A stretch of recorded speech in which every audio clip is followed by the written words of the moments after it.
इसके परिणाम स्वरूप अर्जुन देव ने कई बार भागने की कोशिश की, हालांकि उन्हें लॉ रिबन द्वारा अवरुद्ध कर दिया गया था। जी। अर्जुन देव ने एक गहरी सांस ली। लॉ रिबन उसके दाहिने हाथ के खिलाफ ब्रश कर रहे थे, जो उसके हथियार को पकड़ रहा था। इसने तुरंत उसे दर्द से जला दिया, जिससे लगभग वो अपने हथियार पर अपनी पकड़ खो बैठा। हू ची। जितेश ने इस मौके का फायदा उठाते हुए अपनी तर्जनी घुमाई। लॉ रिबन ने तुरंत एक गांठ बनाई और अर्जुन देव के दाहिने गाल की ओर उड़ गई। जितेश न सिर्फ अर्जुन देव को हराना चाहते थे, बल्कि वो उन्हें एक अविस्मरणीय सबक भी सिखाना चाहते थे। वो चाहते थे कि अर्जुन देव को पता चले कि उनकी हैसियत को देखते हुए वो कुछ मामलों में हस्तक्षेप करने के योग्य नहीं है। डांग। अर्जुन देव के दिल में ठंडक महसूस हुई। ये आदमी वास्तव में निर्दयी है। लूनर शैडो कृपाण को पकड़कर उसने बिजली की रोशनी की झिलमिलाहट के साथ उड़ने वाले लॉ रिबन भेजे। अपने हाथ की पीठ पर जलन को देखकर अर्जुन देव गहरी सोच में पड़ गए।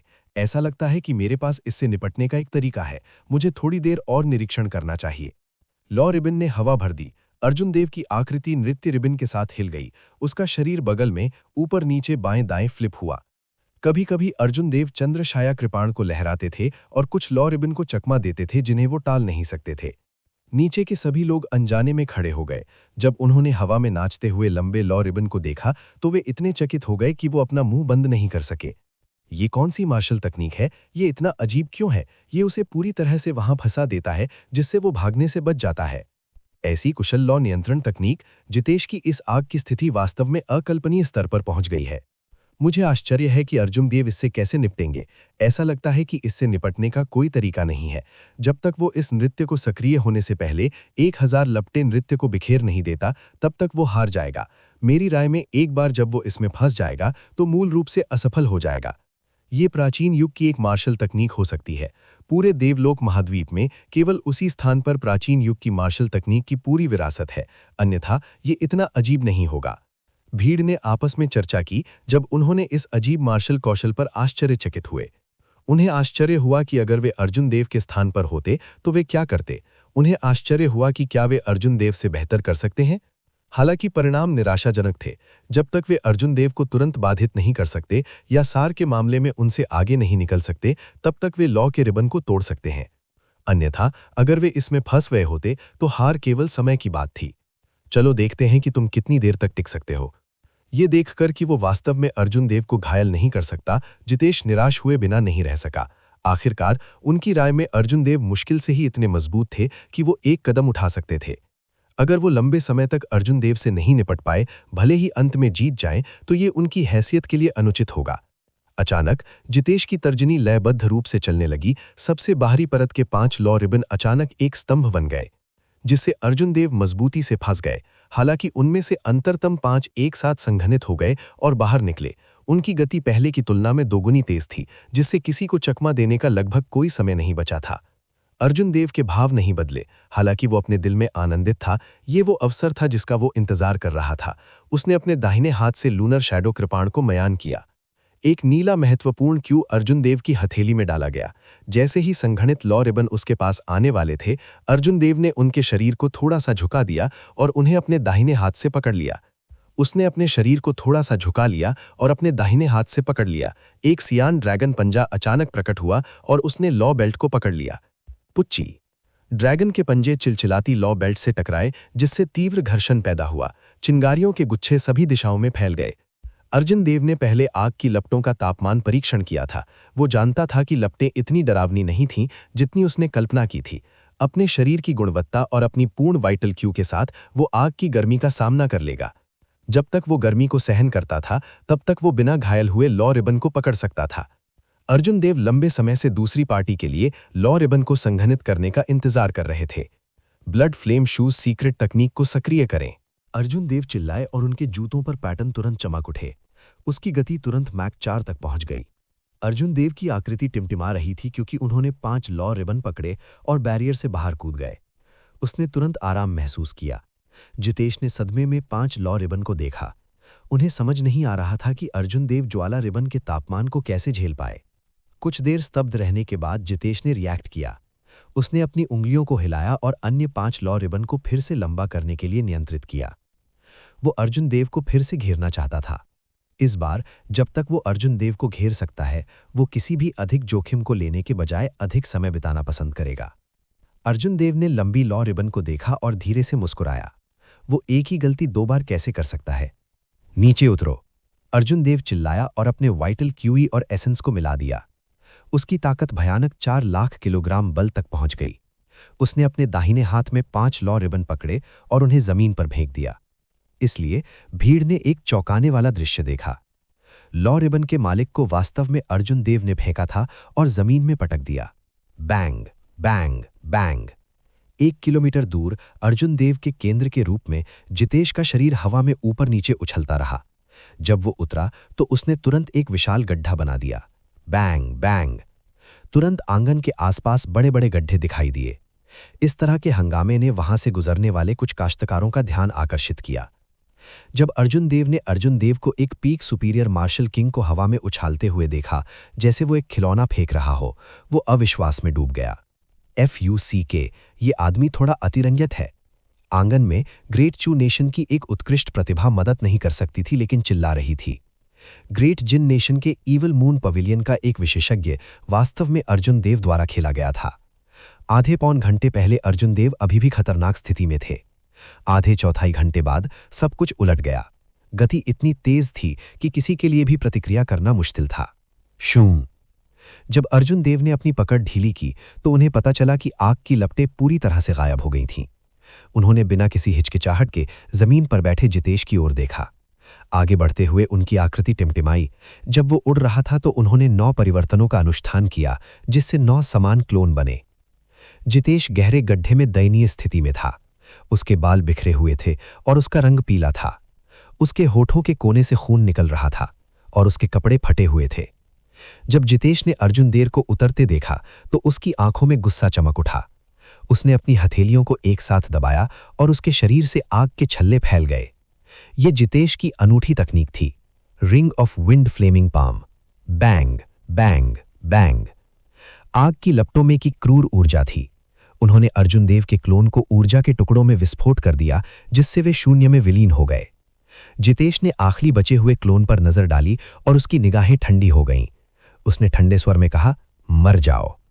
जितेश ने अपने चारों ओर आग के छल्ले वापस ले लिए और सारी अग्नि जनित ऊर्जा उसकी दाहिनी हथेली में एकत्र हो गई। एक चिलचिलाती, देदीप्यमान सूर्य जैसी चिलचिलाती लौ तुरंत उसकी हथेली पर प्रज्वलित हो गई। उसकी हथेली की गर्मी से आसपास की हवा उबलने लगी। हवा में असंख्य चिंगारियां दिखाई दीं जो आकाश में तारों की तरह लग रही थीं। बूम। पाम विंड अर्जुन देव के शरीर से टकराई। अंतिम अर्जुन देव तुरंत नष्ट हो गया, बिना किसी शव के मर गया। अरे नहीं, मैंने एक ही चाल में अर्जुन देव को मार डाला। हालांकि जितेश के हाव भाव काफी बदल गए। जितेश ने जल्दी से मुड़कर हथेली से प्रहार किया। एक तीव्र जलती हुई हथेली की हवा तुरंत फट गई। का अर्जुन देव का असली शरीर चमक उठा और उन्होंने अपना दाहिना हाथ अपनी कृपाण मूठ पर रखा। उन्होंने तुरंत ड्राइंग द कृपाण को अंजाम दिया, जो उनकी सबसे तेज चाल थी। बिजली के एक बैंगनी बोल्ट ने बढ़ती लपटों को चीर दिया और जितेश को काट दिया। पुसी।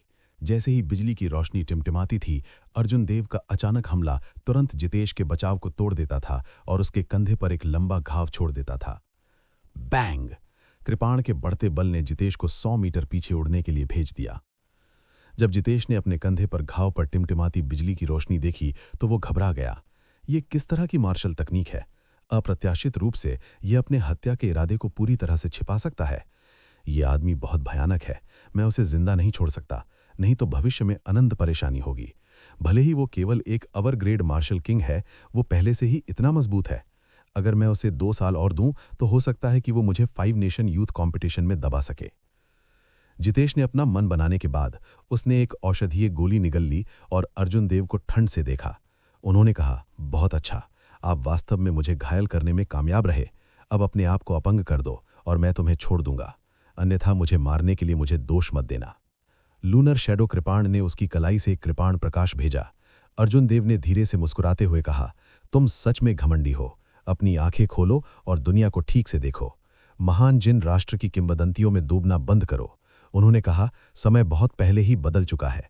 क्या आप वास्तव में सोचते हैं कि महान जिन राष्ट्र की प्रतिभाएं अब जो चाहें कर सकती हैं? अब जब प्रतिभाओं का युग अभी अभी अंकुरित हुआ था तो हर जगह प्रतिभाएं दिखाई दीं। कोई फर्क नहीं पड़ता वो कौन था, अहंकारी होने से केवल समय द्वारा त्याग दिया जाएगा। भले ही जितेश पिछली 5 नेशन यूथ प्रतियोगिता में शीर्ष 12 प्रतियोगियों में से एक थे, लेकिन वो कोई अपवाद नहीं थे। ये सामान्य प्रवृत्ति थी। केवल आराम से रहकर और अपने पैरों को जमीन पर रखकर ही कोई वास्तव में इस मार्ग पर चल सकता है। जब तक मैं ताबूत नहीं देखूंगा तब तक आंसू नहीं बहाऊंगा। मैं अहंकारी हूं या नहीं आपको जल्द ही पता चल जाएगा। जितेश ने ठंड से सूंघा और अपनी आग की स्थिति को अपनी सीमा तक बाहर ले आया। 500 मीटर के भीतर का तापमान तुरंत बढ़ गया।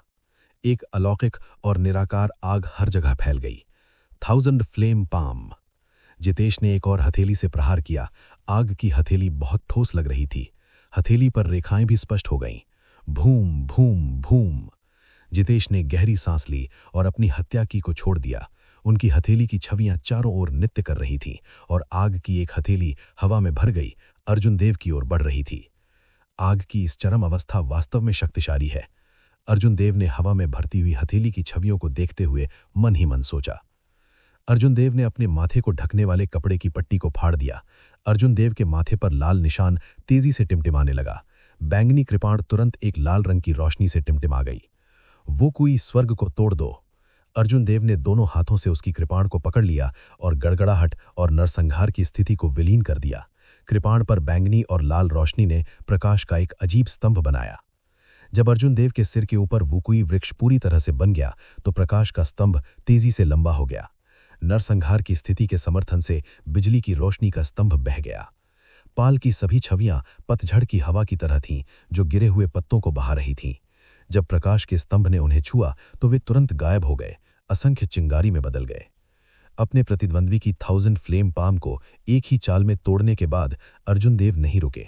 उन्होंने वुकुई कृपाण तकनीक की 8वीं चाल का अंजाम दिया, जिसका उन्होंने पहले कभी उपयोग नहीं किया था। चिलचिलाती सूर्य के नीचे आसमान में अचानक अंधेरा छा गया।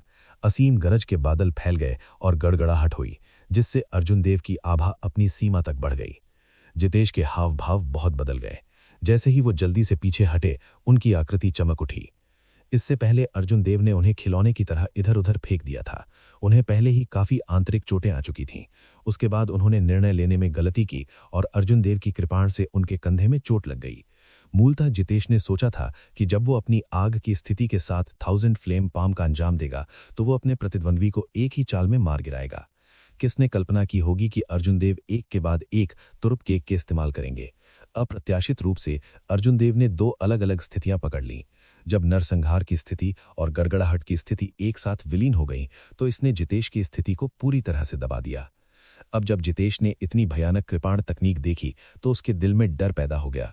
वो केवल जल्दी से चकमा देना चाहता था। वो कोई थैवन स्थानांतरित। अर्जुन देव चिल्लाया और आकाश में गड़गड़ाहट के बादल कृपाण के मार्गदर्शन में जल्दी से इकट्ठा हो गए। आकाश में 1 किलोमीटर ऊंचे अर्जुन देव की आंखें चमक उठीं। गरज के बादल ने एक लाल रंग के वुकुई पेड़ का तना निर्माण किया। पेड़ का तना तेजी से बढ़ता गया और जल्द ही पत्तियों ने आकाश को ढक लिया। 100 मीटर की ऊंचाई तक पहुंच गया। गड़गड़ाहट, घड़गड़ाना, घड़गड़ाना। यह अज्ञात था कि यह एक गलत धारणा थी या भ्रम, लेकिन जैसे ही वो कोई पेड़ पूरी तरह से बन गया, नीचे के लोगों को ऐसा लगा जैसे आकाश हिल गया हो। ऐसा लग रहा था कि स्वर्ग और पृथ्वी के नियम बदल गए हैं। जितेश लगातार पीछे हट गया। हालांकि उसने पाया कि वो बिल्कुल भी हिल नहीं सकता। वो अभी भी अपने मूल स्थान पर घूम रहा था। नानत है, स्वर्ग और पृथ्वी के नियम थोड़े बदल गए हैं। इस कदम से बचने का कोई तरीका नहीं है, जितेश ने डरावनी होकर सोचा। वो कोई कृपाण तकनीक थंडर किंग सांग म्यू द्वारा संशोधित एक प्राचीन मार्शल तकनीक थी। अंतिम 3 चालें सभी घातक चालें थीं। प्रत्येक चाल अपने पहले की चाल से अधिक मजबूत थी। इसे एक शिखर पृथ्वी लैंक मार्शल तकनीक की सीमा कहा जा सकता है। जब से अर्जुन देव ने वो कोई मूव्स द हेवन सीखा है, तब से उन्होंने अभी तक इसका इस्तेमाल नहीं किया था। ऐसा इसलिए था क्योंकि यह कदम इतना शक्तिशाली था कि उसने भी इस पर भरोसा करने की हिम्मत नहीं की। यह विशेष रूप से नरसंहार की स्थिति को मिलय करने के बाद था। अर्जुन देव ने यह अनुमान लगाने की हिम्मत नहीं की कि यह कदम कितना मजबूत होगा। एक बार जब वो इसका इस्तेमाल कर लेता था तो आधे कदम वाले मार्शल मोनार्क के तहत कोई भी इसे प्राप्त करने में सक्षम नहीं होगा। यहां तक कि आधे कदम वाले मार्शल सम्राट को भी भारी कीमत चुकानी पड़ेगी अगर वो इसे सीधे प्राप्त करने की हिम्मत करते हैं। अगर उसने कोई कदम नहीं उठाया तो ये ठीक था, लेकिन एक बार जब उसने एक कदम उठाया तो पीछे मुड़कर नहीं देखा जाएगा। जीतेश मजबूत और प्रतिभाशाली थे। चूंकि अर्जुन देव ने पहले ही उन्हें नाराज कर दिया था, इसलिए पीछे हटने की कोई जरूरत नहीं थी। अर्जुन देव जीतेश को गंभीर रूप से घायल करना चाहते थे और उन्हें प्राचीन उजाड़ टावर के लिए प्रतिस्पर्धा करने के लिए अयोग्य घोषित करना चाहते थे। अन्यथा वो व्यर्थ में एक प्रतिद्वंदी बना देता। बूम! अर्जुन देव के मार्गदर्शन में 100 मीटर ऊंचा वुकुई वृक्ष आकाश से उतरा। हर जगह जहां ये गुजरा, गड़गड़ाहट हुई और हवा में लाल रंग की बिजली चमक उठी। आकाश का रंग बदल गया। ये दुनिया के अंत की तरह था। जीतेश एक भद्दे भाव में डर गया था। उसने अपनी आंखें बंद कर लीं और अपनी हथेलियों को एक साथ दबा दिया। एक कोमल लौ धीरे धीरे उसे घेर रही थी। चूंकि जीतेश चकमा नहीं दे सकता था या बच नहीं सकता था, इसलिए वो केवल इस कदम का सामना कर सकता था। जैसे ही वो कोई पेड़ उतरने वाला था, जीतेश ने अचानक अपनी आंखें खोलीं। कोमल लौ उसकी हथेली में इकट्ठी हो गई। जीतेश चिल्लाया और अपनी हथेली पेड़ के आधार पर पटक दी। बैंग! 2 विशाल सेनाएं हवा में टकराईं। एक बैंगनी ऊर्जा तरंग हवा में तेजी से फैल गई। ऐसा लग रहा था जैसे अंतरिक्ष आधे में कटा हुआ था। विशाल बल नीचे दब गया और जीतेश ने एक कौर खून की उल्टी की। उसके शरीर के सभी रोम छिद्रों से खून का रिसाव हो गया। शिव! इस्पात प्रहार से दिव्य वृक्ष फिर से हवा में गिर गया। हालांकि इसमें नुकसान के निशान नहीं दिखे। यहां तक कि जिस दिशा में यह गिर रहा था वो भी नहीं बदला। दिव्य वुकुई वृक्ष से प्रतिघात ने अर्जुन देव को असहज महसूस करवाया। उसने मन ही मन सोचा, ये व्यक्ति वास्तव में मजबूत है। अप्रत्याशित रूप से वो कोई मूव्स द हेवन से भारी झटका मिलने के बाद भी इस तरह पलटवार कर सकता है। फिर से बैंग बैंग! अर्जुन देव के मार्गदर्शन में एक विशाल और असीम आभा के साथ दिव्य वुकुई वृक्ष बार बार जीतेश में टकरा गया। जीतेश वास्तव में बहुत मजबूत थे। हालांकि उनकी चोटें हर बार अधिक गंभीर थीं, लेकिन वो इस प्रक्रिया को 4-5 बार दोहराने के बाद इसे सहन करने में सक्षम रहे। जब हवा में कई कास्टगरों ने यह देखा तो वे सभी चकित रह गए। जीतेश के पैरों के नीचे की जमीन पहले ही ढह गई थी। जब दिव्य वृक्ष उसमें टकराया तो उसकी आंखों, नाक और मुंह से खून बह रहा था। ये एक भयानक दृश्य था। जैसे ही जीतेश अब और नहीं टिक सका, क्षितिज से एक अत्यंत मजबूत आभा उड़ी। एक काले वस्त्र पहने बूढ़े व्यक्ति ने दिव्य वुकुई वृक्ष के खिलाफ अपनी हथेली तोड़ दी। क्या? क्या? इस्पात प्रहार में अज्ञात मात्रा में बल था। पूरा दिव्य वृक्ष तुरंत चकनाचूर हो गया। थोड़ी देर बाद यह हवा में उड़ते हुए लाल रंग के शॉक वेव में बदल गया। जब जीतेश ने काले वस्त्र पहने बूढ़े को देखा तो उसके भाव ढीले हो गए। उन्होंने कुछ कमजोर होकर कहा, दूसरे मार्शल अंकल, आप यहां क्यों हैं? काले वस्त्र पहने बूढ़े व्यक्ति ने एक हाथ से दिव्य वुकुई वृक्ष को संभाला। उन्होंने जीतेश की ओर देखा और कहा, तुम्हारे पास अभी भी ऐसा कहने का गाल है? अगर मैंने हंगामा नहीं सुना होता और दौड़ा होता तो शायद तुम्हें पीट पीट कर मार डाला गया होता। मैंने आपको बहुत पहले कहा था कि समय बदल गया है। यदि आप पहले जैसा ही रवैया बनाए रखते हैं, भले ही आप प्राचीन उजाड़ टावर में प्रवेश करें, तब भी आप लहरों से कुचल दिए जाएंगे। जितेश ने बूढ़े की बातों को दिल पर नहीं लिया। उन्होंने अर्जुन देव की ओर इशारा करते हुए कहा, दूसरा मार्शल अंकल, उसे मार डालो। आप उसे जाने नहीं दे सकते। मेरे सभी आंतरिक अंग घायल हैं। मुझे डर है कि मैं प्राचीन उजाड़ टावर में अखाड़े की लड़ाई में भाग नहीं ले पाऊंगा। जब काले कपड़े पहने बूढ़े ने ये सुना तो उसने जितेश की चोटों की जांच की। अर्जुन देव की ओर ठंडे भाव से देखते ही उसकी अभिव्यक्ति तुरंत बदल गई। तुरंत अर्जुन देव को लगा कि एक भयावह शक्ति उसे घूर रही है। बूढ़े आदमी की निगाहों के नीचे उसके दिल की धड़कन धीमी हो गई। अर्जुन देव आश्चर्यचकित हुए बिना नहीं रह सके। ये काले वस्त्र पहने बूढ़ा आदमी वास्तव में एक मार्शल सम्राट था। काले वस्त्र पहने बूढ़े ने अपनी निगाहें हटा लीं और ठंडे स्वर में कहा, तुम सच में बोल्ड हो। आप ईविल मून पवेलियन को अपमानित करने की भी हिम्मत करते हो। मैं प्रार्थना करता हूं कि आप प्राचीन उजाड़ भूमि को कभी न छोड़ें। अर्जुन देव के बोलने के बाद उन्होंने जितेश की बातों को नजरअंदाज कर दिया और जल्दी से जितेश के साथ चले गए। वो जितनी जल्दी आया था वो चला गया। जैसे ही अर्जुन देव सोच रहे थे कि दूसरा पक्ष क्यों रुकेगा, उसके पीछे से एक अत्यंत शक्तिशाली आभा आई। ये वही बूढ़ा व्यक्ति था जिसने देवलोक प्लाजा में अखाड़े की लड़ाई की तारीख की घोषणा की थी। जैसे ही उसने उस दिशा में देखा जिस दिशा में जितेश के दूसरे मार्शल अंकल ने छोड़ा था, वो ठंडे स्वर में मुस्कुराया और कहा, कम से कम वो चतुर है। ये किस तरह की जगह है? ये ईविल मून पवेलियन के लिए अहंकारी होने की जगह नहीं है। अर्जुन देव को राहत महसूस हुई। वो अब जानता था कि बूढ़े आदमी ने उसके साथ कुछ करने की हिम्मत क्यों नहीं की। उसने हवा में बूढ़े आदमी से कहा, ये जूनियर अर्जुन देव हैं। सीनियर की मदद के लिए बहुत धन्यवाद। क्या मैं सीनियर का नाम पूछ सकता हूँ? बूढ़ा धीरे से मुस्कुराया और आसमान से नीचे तैरने लगा। उन्होंने अर्जुन देव को सावधानी से आकार दिया और कहा, बुरा नहीं है। लगातार 100 जीत वास्तव में कोई संयोग नहीं है। इस बूढ़े का नाम शमशेर सिंह है।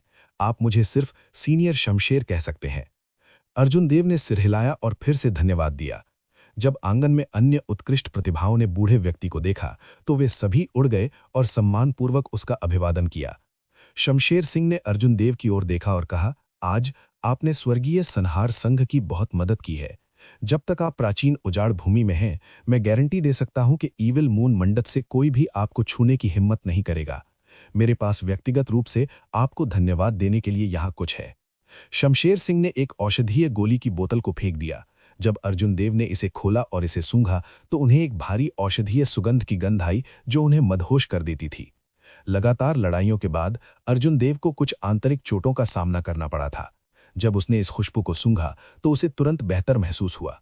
ये वास्तव में आंतरिक चोटों के इलाज के लिए एक औषधीय गोली थी। बस अकेले सुगंध इतनी प्रभावी थी। इस औषधीय गोली की रैंक की कल्पना करना आसान था। अर्जुन देव ने तुरंत शमशेर सिंह का शुक्रिया अदा किया। कुछ देर सोचने के बाद अर्जुन देव समझ गए कि स्वर्गीय संहार संघ को एक बहुत बड़ा उपकार करने का क्या मतलब है। स्वर्गीय विनाश संघ शायद जितेश को प्राचीन उजाड़ टावर की लड़ाई में भाग नहीं लेने देना चाहता था। हालांकि जितेश ने अर्जुन देव पर दबाव बनाने के लिए एक एहसान किया था, इसलिए उनके पास ऐसा करने के अलावा कोई विकल्प नहीं था। अब जबकि अर्जुन देव ने जितेश को गंभीर रूप से घायल कर दिया था, तो जितेश प्राचीन उजाड़ टावर की लड़ाई में भाग नहीं ले पाएगा। अर्जुन देव ने पहले ही स्वर्गीय संहार संघ का एहसान चुका दिया था और अपने लक्ष्य को प्राप्त कर लिया था। उसके लिए खुश नहीं रहना मुश्किल होगा। वे 20 स्थान आपके लिए कोई समस्या नहीं होनी चाहिए। प्राचीन उजाड़ टावर ये देखने के लिए उत्सुक है कि आप कितनी मंजिलें चढ़ सकते हैं। बूढ़े आदमी के बोलने के बाद वो नहीं रुका। कुछ चमक के साथ वो पहले से ही 1 किलोमीटर दूर था। मार्शल सम्राट की ताकत वास्तव में अथाह थी। बस उनकी गति ही उत्कृष्ट प्रतिभाओं को आश्चर्यचकित करने के लिए पर्याप्त थी। अर्जुन देव, पहले आपकी मदद के लिए बहुत बहुत धन्यवाद। बीस्ट टेमिंग टिबोर्ड के केशव ने अर्जुन देव को धन्यवाद दिया जैसे ही उन्होंने आगे बढ़कर मुट्ठी को सलामी दी। अर्जुन देव ने धीरे से कहा, मुझे धन्यवाद देने की कोई जरूरत नहीं है, यह सिर्फ एक छोटी सी बात थी। हालांकि केशव मन ही मन कड़वाहट से मुस्कुराया। वास्तव में यह सिर्फ एक छोटी सी बात थी। हालांकि उस समय जितेश बेहद घमंडी था। इसके अलावा उसके पीछे ईविल मून पवेलियन था। जो कोई भी मदद करने की हिम्मत करेगा उसे परिणामों पर विचार करना होगा। ना तो कोई इस तरह का कदम उठाने की हिम्मत करेगा और ना ही कोई इसे सटीकता से कर पाएगा। केशव ने अपना सिर उठाया और ईमानदारी से अर्जुन देव की ओर देखा और कहा, मेरे पास आभार व्यक्त करने के लिए शब्द नहीं है। हम प्राचीन उजाड़ टावर में फिर से मिलेंगे। मुझे उम्मीद है कि हम उन ऊंचाइयों तक पहुंच सकते हैं जहां हमसे पहले कोई नहीं पहुंच सकता। उस समय हम 5 राष्ट्र युवा प्रतियोगिता में जाएंगे और महान जिन राष्ट्र की उन अहंकारी प्रतिभाओं को अपना सिर नीचे कर देंगे। अर्जुन देव धीरे से मुस्कुराए और कुछ और नहीं कहा। सभा समाप्त हो गई। मूल रूप से यह सिर्फ सदस्यों के बीच एक दूसरे को आजमाने के लिए एक सभा थी। अप्रत्याशित रूप से ये इस तरह निकला। जब सभी लोगों ने अर्जुन देव की ओर देखा तो उनका पहला सदमा विस्मय और श्रद्धा में बदल गया था। यद्यपि अर्जुन देव और केशव के बीच लड़ाई आधिकारिक रूप से शुरू नहीं हुई थी, लेकिन यह पहले से ही स्पष्ट था कि कौन मजबूत है। अब अर्जुन देव ने केशव को पूरी तरह से दबा दिया था, जो 4 राष्ट्रों की युवा पीढ़ी में सबसे मजबूत बन गया था। युवा प्रतिभाओं में जिन्हें उनसे ऊपर रखा गया था, केवल दाजिन की टॉप प्रतिभाएं ही बची थीं। उनके और अन्य लोगों के बीच का खाई पूरी तरह से चौड़ी हो गई थी। भीड़ के जाने के बाद शर्मिला ने अर्जुन देव की ओर देखा और कहा, अर्जुन देव, अब जबकि आपने ईविल मून पवेलियन को नाराज कर दिया है, हालांकि स्वर्गीय संहार संघ आपकी रक्षा कर रहा है, उनके चालाकी प्ले करने से बचना मुश्किल है। अखाड़े की लड़ाई शुरू होने से पहले 1000 स्वॉर्ड पवेलियन की शाखा में रहने के बारे में आप क्या सोचेंगे? शर्मिला ने उन्हें फिर से आमंत्रित किया। अर्जुन देव उन्हें फिर से अस्वीकार करने के लिए बहुत शर्मिंदा थे। इसके अलावा शर्मिला के शब्द समझ में आते थे। दूसरे पक्ष के लिए चालें चलाना आसान होगा। हालांकि अर्जुन देव को ऐसी बातों का डर नहीं था, लेकिन यह परेशानी का विषय था। इसलिए वो शर्मिला के निमंत्रण पर सहमत हो गए।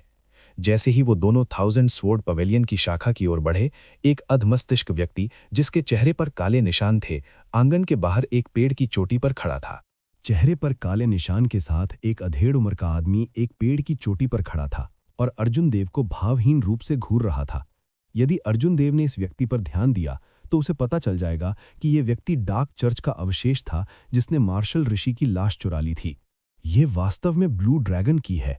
मैंने इसे कुश्ती रिंग में कुछ बार और आज कुछ और बार इस्तेमाल किया है। मैं जा सकता हूं और इसे वाइस चर्च मास्टर के साथ सत्यापित कर सकता हूं। उजाड़ शहर के बाहर एक अनाम द्वीप पर एक गुप्त कमरे के केंद्र में एक काले पत्थर का ताबूत पड़ा था। ताबूत में एक मजबूत लाश पड़ी थी। ताबूत एक चिपचिपे लाल तरल से भरा हुआ था जो लगातार बुलबुला रहा था। लाल ऊर्जा के तार धीरे धीरे लाश में डाले जा रहे थे। लाश ऐसी लग रही थी जैसे वो जीवित हो। तरल में भीगते ही इसकी त्वचा चमक उठी। ये बिल्कुल भी लाश की तरह नहीं लग रहा था। जब अर्जुन देव ने लाश का रूप देखा तो उन्हें पता चला कि यह मार्शल ऋषि की लाश थी जिसे घायल व्यक्ति ने क्यानरेन द्वीप से चुराया था। लाल बादलों से कढ़ाई वाले काले वस्त्र पहने कुछ किसान ताबूत के चारों ओर खड़े थे। वे ताबूत में लाश को उत्सुकता से देखते थे। कभी कभी ताबूत में कुछ सामग्री जोड़ते थे। दीवार के और भी करीब एक काले वस्त्र पहने बूढ़ा आदमी था जिसकी आभा उदास थी। उसने ताबूत में लाश को उत्साह से देखा। उसकी अभिव्यक्ति प्रत्याशा से भरी हुई थी। जैसे ही वो वहां खड़ा था, वो कमरे में छिपी एक काली छाया की तरह लग रहा था। मूल रूप से मंद गुप्त कमरा उसकी वजह से और भी अंधेरा हो गया था। ये कैसा है? इस लाश को पूरी तरह से एक राक्षसी लाश में परिष्कृत होने में कितना समय लगेगा? काले वस्त्र पहने बूढ़े की कर्कश आवाज गुप्त कमरे में गूंज उठी। एक किसान ने जो कर रहा था उसे रोक दिया और बूढ़े आदमी से सम्मानपूर्वक कहा, वाइस चर्च मास्टर डिंग को रिपोर्ट करते हुए, इसे पूरी तरह से परिष्कृत होने में आधा वर्ष और लगेगा। हम अक्षम हैं, इसमें बहुत लंबा समय लगा है। अन्यथा हम इसे ब्लड वुल्फ गैंग के साथ लड़ाई में बाहर निकाल सकते थे। कोई नहीं जानता था कि डार्क चर्च का चर्च मास्टर मर गया था या जीवित था। आमतौर पर डार्क चर्च के सदस्यों के सामने केवल 3 वाइस चर्च मास्टर ही उपस्थित होते थे। इस बूढ़े आदमी डिंग के अलावा अन्य 2 वाइस चर्च मास्टर ने अपना अधिकांश समय इधर-उधर घूमने में बिताया और डार्क चर्च के मामलों की परवाह नहीं की। इसलिए इस बूढ़े व्यक्ति को डार्क चर्च का सच्चा चर्च मास्टर माना जा सकता था।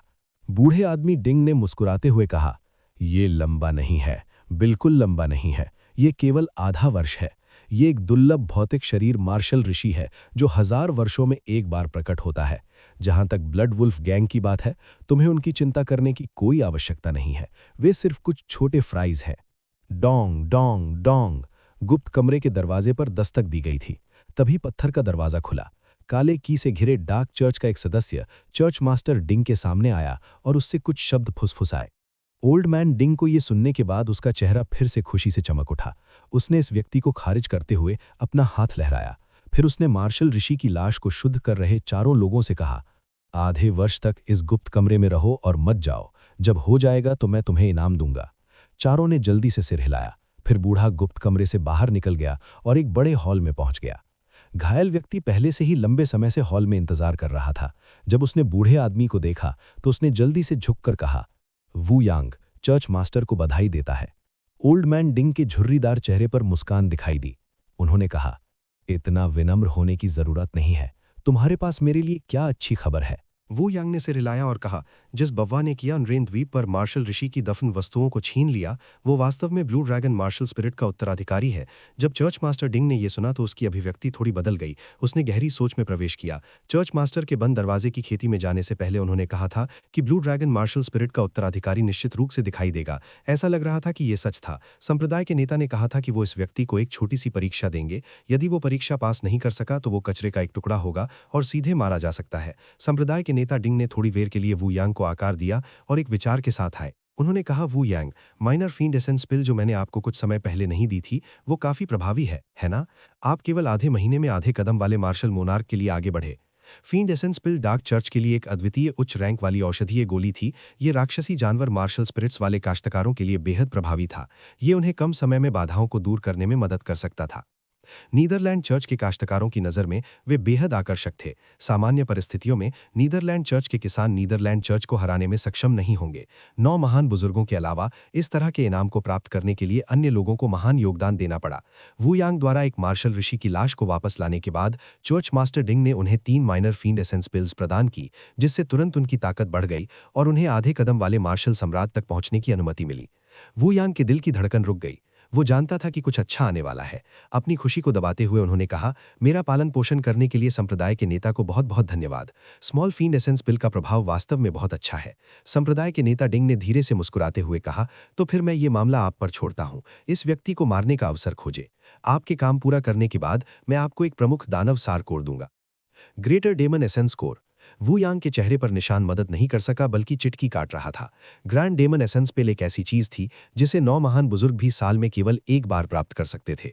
यदि वो इसे प्राप्त कर सकता है तो उसके पास मार्शल सम्राट बनने की 70% संभावना होगी। धन्यवाद संप्रदाय के नेता, मैं वू यांग आपको निराश नहीं करूंगा। जैसे ही चर्च मास्टर डिंग ने वू यांग को जाते हुए देखा, वो खुद से बुदबुदाया। ये साथी कुछ समय पहले ही आधे कदम वाले मार्शल मोनार्क की ओर बढ़ा था। वो उसका परीक्षण करने के लिए सबसे उपयुक्त उम्मीदवार है। यदि वो परीक्षा पास कर सकता है तो उसका कुछ मूल्य होगा। यदि वो नहीं कर पाता तो संप्रदाय मास्टर को मरने पर भी चुभन नहीं होती। अगर वू यांग को पता होता कि वो सिर्फ एक शतरंज का टुकड़ा है तो कौन जानता था कि वो अभी भी इतना उत्साहित होगा। 1000 स्वॉर्ड पवेलियन की एक शाखा में एक शांत अतिथि कक्ष में अर्जुन देव ने फर्मामेंट बॉडी टेम्परिंग की चौथी परत के चरम पर पहुंचने पर काम किया। सभा को 4 दिन बीत गए थे और उन्हें 1000 स्वॉर्ड पवेलियन में किसी भी परेशानी का सामना नहीं करना पड़ा था। इससे अर्जुन देव को अपना पूरा ध्यान साधना पर केंद्रित करने की अनुमति मिली। अब उसे अपनी ताकत की नई समझ थी। हाफ स्टेप मार्शल मोनार्क के नीचे अर्जुन देव शायद वास्तव में बेजोड़ थे। जब तक एक आधा कदम मार्शल सम्राट प्रकट नहीं होता तब तक किसी के लिए भी उसे कोई बड़ा नुकसान पहुंचाना मुश्किल था। जब तक ग्रेट जिन राष्ट्र के प्रतिभाशाली आधे कदम मार्शल सम्राट नहीं थे तब तक अर्जुन देव उनसे लड़ने के लिए आश्वस्त थे। जितेश के साथ अपनी लड़ाई के बाद अर्जुन देव ग्रेट जिन राष्ट्र के टॉप प्रतिभाओं के लिए प्रत्याशा से भर गए थे। जितेश केवल 12वें स्थान पर थे। वो पहले ही इतना मजबूत था। आंतरिक और बाहरी दोनों तरह से घायल होने के बावजूद वो कई बार वुकुई मूव्स हेवन का विरोध कर सकता था। अगर अर्जुन देव अपने चरम पर होते तो वो वुकुई मूव्स दी हेवंस को पकड़ने में सक्षम हो सकते थे। संभावना बहुत अधिक थी। अगर कोई इसके बारे में ध्यान से सोचा तो जितेश की हार का उनकी मानसिकता से अधिक संबंध था। शुरू से ही उन्होंने अर्जुन देव को गंभीरता से नहीं लिया था और अपनी ताकत का केवल 70% ही इस्तेमाल किया था। उसके बाद उनके डांस ऑफ 1000 फ्लेम्स को अर्जुन देव ने दबंग अंदाज में तोड़ा था। अगर वे फिर से लड़ते हैं तो अर्जुन देव के लिए जीतना इतना आसान नहीं होगा। Boom boom boom. ठीक इसी समय अर्जुन देव के बाएं हाथ के शेष 4 एक्यू पॉइंट फट गए। 12 एक्यू पॉइंट्स में ड्रैगन क्यू जल्दी से बाहर निकल गया। ड्रैगन क्यू का विलय हो गया और जबरदस्त आध्यात्मिक ऊर्जा के साथ एक जीवन जैसा ब्लू ड्रैगन बनाया। अंत में ब्लू ड्रैगन ने अर्जुन देव की बांह पर खुद को छाप दिया और ब्लू ड्रैगन टैटू में बदल गया। उसके बाएं हाथ की ताकत अचानक विस्फोटक रूप से बढ़ गई। अर्जुन देव ने अपनी मुट्ठी कसकर पकड़ ली और उसकी रगों में खून जोर जोर से धड़कने लगा। अर्जुन देव ने अपनी आंखें खोलीं और धीरे से मुस्कुराते हुए कहा, चौथी परत की महान पूर्णता। मुझे आश्चर्य है कि रुद्र भाटी अब किस परत पर है। क्या मेरे पास उसे पकड़ने का मौका है? उस व्यक्ति की भौतिक शरीर की साधना राक्षसी थी। 2 महीने के छोटे से वो पहले ही चौथी परत को तोड़ चुका था। अब 2 महीने और बीत चुके थे। अर्जुन देव को यह अजीब नहीं लगेगा कि रुद्र भाटी 5वीं परत तक टूट गए थे। भौतिक शरीर की खेती में सार की खेती की तुलना में प्रतिभा की अधिक आवश्यकता थी। अर्जुन देव उठे और दरवाजा खोल दिया। वो आंगन में गए और ड्रैगन क्लॉ फिस्ट का अभ्यास करने लगे। उन्होंने पहले ही निडर ड्रैगन फिस्ट को पूरा कर लिया था। अभी एक दिन और था। अर्जुन देव ने निडर ड्रैगन फिस्ट को स्थिर करने पर ध्यान केंद्रित करने का फैसला किया। वो प्राचीन उजाड़ टावर में प्रवेश करने के बाद केवल स्वर्ग को जलाने, कवच तोड़ने और दिल को जब्त करने का अभ्यास कर सकता था। मुट्ठी। अर्जुन देव चिल्लाए और अपनी वाइटल क्यू को प्रसारित किया। उन्होंने अपने दाहिने हाथ पर ब्लू ड्रैगन टैटू को सक्रिय किया और निडर ड्रैगन मुट्ठी को निष्पादित किया। एक नीला ड्रैगन सिर जल्दी से उसकी मुट्ठी पर दिखाई दिया। जब अर्जुन देव ने मुक्का मारा तो हवा पानी की तरह लहरा उठी। ड्रैगन का सिर धीरे धीरे आधे में विभाजित हो गया, जिससे लहरें बन गईं। पंजा। अर्जुन देव ने अपनी दाहिनी मुट्ठी वापस ले ली। ड्रैगन का सिर बिखर नहीं गया, राजसी लग रहा था। उसने आधा कदम आगे बढ़ाया और अपने बाएं हाथ से एक पंजा बनाया, हवा में पंजा मारते हुए। एक नीला पंजा तुरंत दिखाई दिया। जैसे ही 5 पंजे आगे बढ़े, उन्होंने हवा में 5 गहरे निशान छोड़े। ये ऐसा था जैसे अंतरिक्ष फट गया हो। दहाड़। ठीक इसी समय जैसे ही अर्जुन देव अपनी ऊर्जा बिखेरने वाले थे, उनके दाहिने हाथ पर अजगर का सिर और बाईं ओर ड्रैगन का पंजा एक साथ जुड़ने लगे। सिर और पूंछ आपस में जुड़ गईं और अर्जुन देव के पीछे एक पूरी ड्रैगन छवि दिखाई दी। उसने एक तेज दहाड़ निकाली और आंगन में एक तेज हवा चली, जिससे घास झुक गई। ड्रैगन अर्जुन देव से अनियंत्रित रूप से फैल सकता है। एक पल में ये हर दिशा से उतरने वाले अजगर की तरह था। एक विचार के साथ अर्जुन देव ने अपनी हथेलियों को एक साथ पकड़ लिया। उसके पीछे ब्लू ड्रैगन तुरंत ड्रैगन क्यू की एक किरण में बदल गया और आकाश में उड़ गया। एक पल में ये असीम बादलों को तोड़कर बाहर की विशाल दुनिया में प्रवेश कर गया। थाउजेंड सोर्ड पवेलियन शाखा के नेता ने अचानक एक मंडप में अपनी आंखें खोली। जब उसने ड्रैगन की को आकाश में उड़ते देखा तो उसकी आंखों में एक अजीब सी नजर चमक उठी। जैसे ही उन्होंने आकाश में दूर के ड्रैगन की को देखा, अर्जुन देव की आंखों में संदेह चमक उठा। उसने कभी नहीं सुना था कि ड्रैगन क्लॉफिस्ट में इतनी ताकत है जो एक पूर्ण ड्रैगन छवि को बुलाने में सक्षम है। अगर ऐसा था तो इसका उनके ब्लू ड्रैगन मार्शल स्पिरिट से कुछ लेना देना था। अर्जुन देव की बाहों पर 2 ब्लू ड्रैगन टैटू हिलने लगे। ड्रैगन के बिखर जाने से पहले अर्जुन देव ने ड्रैगन क्लॉफिस्ट को शुरू से अंत तक अंजाम दिया। हालांकि ड्रैगन के दुनिया में उतरने की पिछली स्थिति फिर से नहीं हुई। संदेह महसूस करते हुए अर्जुन देव ने खोज करना जारी रखा। प्राचीन पवित्र जानवर एज़्योर ड्रैगन मार्शल स्पिरिट में बहुत सारे रहस्य थे। उसे एक पूर्वाभास था कि अगर वो इस कदम का उपयोग अपनी इच्छा से कर सकता है तो वो इसे अपनी इच्छा से उपयोग करने में सक्षम होगा। उसे लग रहा था कि अगर वो अपनी इच्छा से इस कदम को अंजाम दे सकता है तो इसकी ताकत वो कोई मूव्स द हेवंस से ज्यादा कमजोर नहीं होगी। ये अर्जुन देव का नया तुरुप का पत्ता बन जाएगा। समय धीरे धीरे बीतता गया। अर्जुन देव ने आंगन में ड्रैगन क्लॉफिस्ट का अथक अभ्यास किया। मुट्ठी की हवाएं टिमटिमा रही थीं, आंगन में गिरे हुए पत्तों को लात मार रही थीं। हू हू। किसी समय आंगन में गिरे हुए पत्तों से बना एक बाड़ अजगर दिखाई दिया। जैसे ही अर्जुन देव आगे बढ़े और पीछे हटे, वे हवा में स्वतंत्र रूप से तैरने लगे। जैसे ही अर्जुन देव ने अपने पंजे लहराए, गिरे हुए पत्तों से बना बाढ़ अजगर बहुत भद्दा लग रहा था। केवल एक अस्पष्ट सिलुएट था। हालांकि बाढ़ ड्रैगन के शरीर से एक आभा आ रही थी। इसमें एक फीकी शक्ति थी जो पूरे आंगन में फैल गई थी। ढूंग। अर्जुन देव के कानों में कदम घुस गए। एक विचार के साथ अर्जुन देव ने अपनी साधना तकनीक को बंद कर दिया। उड़ता हुआ बाढ़ अजगर तुरंत बिखर गया। बाढ़ अजगर आंगन में बहते हुए अनगिनत गिरे हुए पत्तों में बदल गया। ठंडी हवा में नाच रहा था। हा, बड़ी बहन, मुझे ये पता था अर्जुन देव अभ्यास कर रहे होंगे। आंगन के बाहर रूपाली देव की सुरीली हंसी गूंज उठी। शर्मिला और रूपाली देव धीरे धीरे अंदर चले आए। जैसे ही गिरे हुए पत्ते नीचे बहते गए, शर्मिला स्पष्ट रूप से एक तेज हवा को धीरे धीरे नष्ट होते हुए महसूस कर सकती थी। जब उसने अर्जुन देव को देखा तो वो मदद नहीं कर सकी, लेकिन महसूस किया कि वो अथाह था। अर्जुन देव ने लापरवाही से 2 बार अपने हाथ लहराए और एक तेज हवा ने उनके सिर पर पत्तियों को किनारे की ओर उड़ा दिया, जिससे वे बीच में विभाजित हो गए। आप यहां हैं, अर्जुन देव ने मुस्कुराते हुए कहा और अपने हाथ वापस ले लिए और सीधे खड़े हो गए। शर्मिला ने अर्जुन देव को आकार दिया और निसहाय होकर मुस्कुराई। कुछ दिनों तक आपको नहीं देखने के बाद आपकी ताकत काफी बढ़ गई है। आधे महीने पहले की तुलना में आप शायद पूरी तरह से अलग व्यक्ति हैं। अर्जुन देव ने सिर हिलाया और इसे इनकार नहीं किया। उन्होंने गंभीरता से कहा, यह अभी भी पर्याप्त नहीं है। वर्तमान स्थिति के साथ प्रतिभाओं का युग अभी अंकुरित हुआ है। एक कल्टीवेटर की राह पहले से भी ज्यादा कठिन होगी। यदि आप आगे नहीं बढ़ते हैं तो आप पिछड़ जाएंगे। यहां तक कि यदि आप नहीं चलते हैं तो दूसरों द्वारा आप बहुत पीछे छोड़ दिए जाएंगे। रूपाली देव ने अपने होंठ कर्ल किए और कहा, आप वास्तव में बहुत उबाऊ हैं। हर बार जब आप बोलते हैं तो आप हमेशा लकड़ी के ब्लॉक की तरह इतने गंभीर होते हैं।